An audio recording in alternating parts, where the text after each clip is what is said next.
അപ്പോൾ ഇന്നത്തെ വീഡിയോ ഒരു ചെറിയ ഗെറ്റ് റെഡി വിത്ത് മീ ആണ് കേട്ടോ. അപ്പോൾ ഫസ്റ്റ് തന്നെ ഞാൻ ഇവിടെ എടുത്തേക്കുന്നത് പോൺസിൻ്റെ ഒരു മോയ്സ്ചറൈസറാണ് കേട്ടോ. അതിനുശേഷം ഞാൻ ഇവിടെ എടുത്തേക്കുന്നത് പോൺസിൻ്റെ തന്നെ ഒരു BB ക്രീമാണ്. ഇത് കറക്റ്റ് ഒരു ഫൗണ്ടേഷൻ എഫക്റ്റാണ് കേട്ടോ തരുന്നത്. അധികം മേക്കപ്പ് അറിയാൻ വയ്യാത്ത ആൾക്കാർക്കാണെങ്കിൽ കൂടി ഈ ഒരു ക്രീം ഭയങ്കര യൂസ്ഫുൾ ആയിരിക്കും കേട്ടോ. കറക്റ്റ് ഒരു മേക്കപ്പ് ഇട്ട ലുക്ക് തന്നെ നമ്മുടെ ഫേസിൽ കിട്ടുകയും ചെയ്യും. പിന്നെ ഞാൻ കണ്ണിൻ്റെ അടി എഴുതാൻ വേണ്ടിയിട്ട് ഒരു ഐ പെൻസിലാണ് കേട്ടോ എടുത്തേക്കുന്നത്. ഇത് എൻ്റെ ബ്രാൻഡ് എനിക്ക് കറക്റ്റ് അറിഞ്ഞൂടാ കേട്ടോ. പിന്നെ ഞാൻ കണ്ണിൻ്റെ മുകളിൽ എഴുതാൻ വേണ്ടിയിട്ട് ഐനർ ഡാസ്ലറിൻ്റെ ആട്ടോ യൂസ് ചെയ്തേക്കുന്നത്.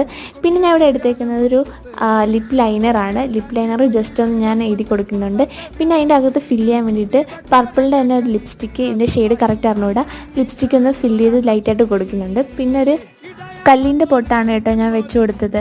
അതിനുശേഷം ഞാൻ ഹെയർ സ്റ്റൈൽ പോണിറ്റെയിൽ തന്നെ കെട്ടി. അപ്പോൾ ഇന്നത്തെ ലുക്ക് ഇത്രയേ ഉള്ളൂ. വീഡിയോ ഇഷ്ടമായിട്ടുണ്ടെങ്കിൽ ലൈക്ക് ചെയ്യണം കേട്ടോ. അപ്പം അടുത്ത വീഡിയോ ആയിട്ട് വരുന്നത് വരെ ടാറ്റാ.